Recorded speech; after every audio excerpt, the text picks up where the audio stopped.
It is finally NBA Finals time. We're going to be breaking down the matchup, giving you guys my prediction and whatnot.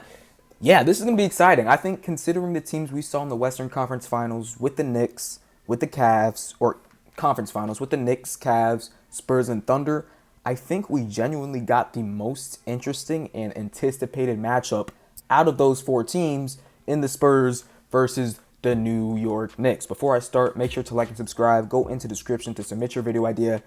And let's get right into it. I want to start with the New York Knicks, obviously. This is a team that swept the Cleveland Cavaliers in the Eastern Conference Finals, and they've looked like the most dominant team in the NBA playoffs. Straight up, they have not lost in over 40 days, I believe. 40 days. They're one of the best, greatest playoff runs we've ever seen. Insane. But yeah, I want to start with the New York Knicks because I think we did see a lot for them against the Cleveland Cavaliers.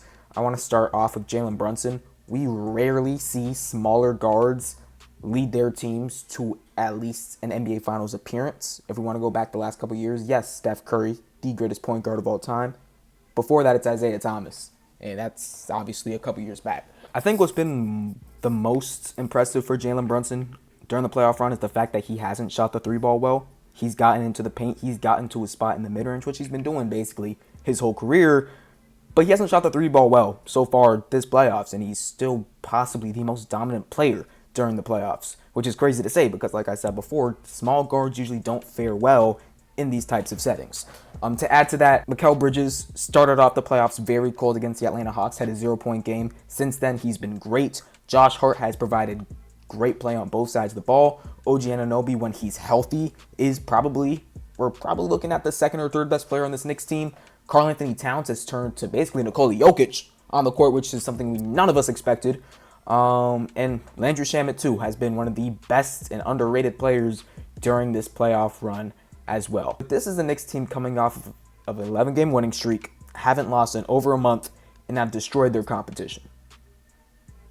In the last two closing games, they've destroyed their competition against the Sixers and against the Cavs. Now, had the San Antonio Spurs played tougher competition, you could argue the OKC Thunder, best team in the league at the time. Before that, the Timberwolves were banged up, though. Essentially, what I'm saying is that we don't see playoff runs like this often at all. Never, basically. Never to the likeness of the New York Knicks. Now, for the Spurs, that last series against the Thunder was crazy.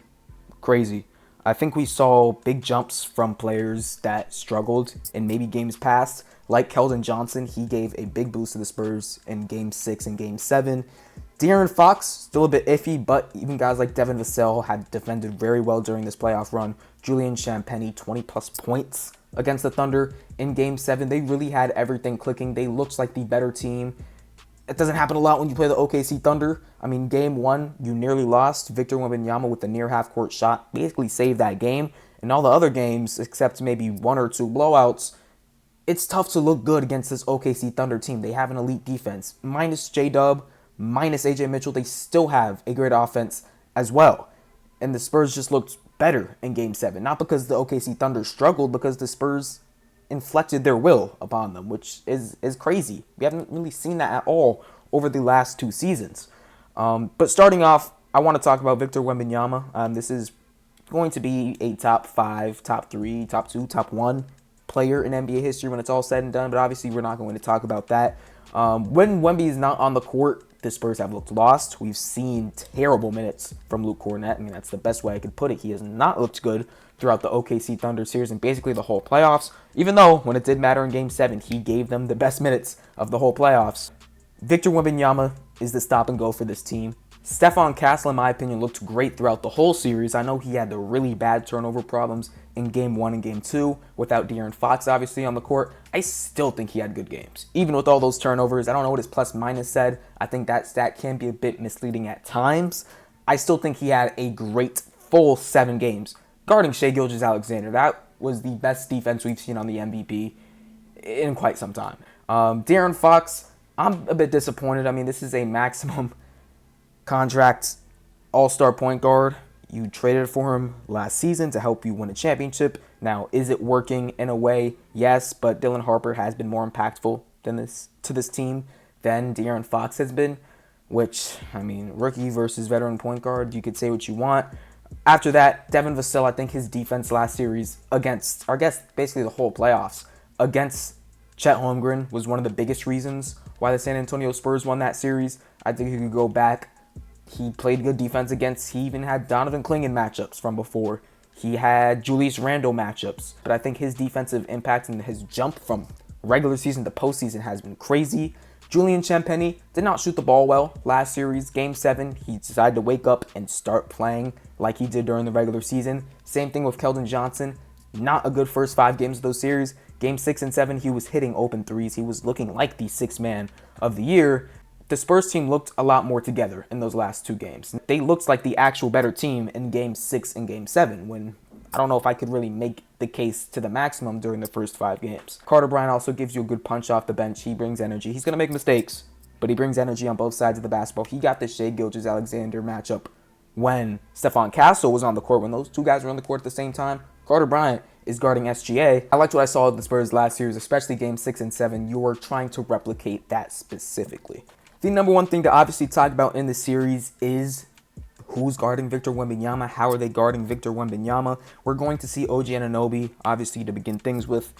Cat is not guarding Wemby on the perimeter.